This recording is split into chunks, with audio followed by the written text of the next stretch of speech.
noloshaada intaad caafimaad qabtid ee aad talinayso ee aad tabcanayso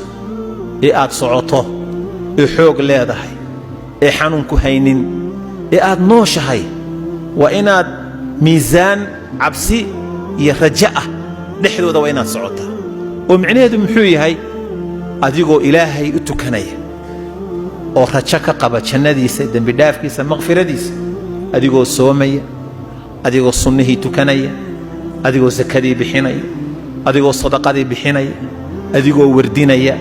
adigoo ducaysanaya adoo qaraabadii xiriirinaya adoo waalidkii u baarnimo samaynaya adoo wixii khayra ka shaqaynaya oo aad samaynaysa rajo ilaahay ka qabtay haddana cabsi waa inay kugu jirtaa oo maxay tahay cabsidu armaa ilaahay salaada kaa aqbali waaya armaa dembi kaa dhacay oo aadan ogaynoo alla agtii yaallaa jira armaa ilaahay ku cadaabaa armay khaatimadu kaa xumaataa armaa naar gashaa baqdintaas waa inay kugu jirtaa taasi maxay keenaysaa inaadan isu bogin oo aadan isla bixin oo aadan isu qaadan dadka inaad ugu cibaado badan tahay dadka ugu fiican tahay dadka ugu deeqsisan tahay ha isu qaadanin isdhaliil waa lagaa fiican yahay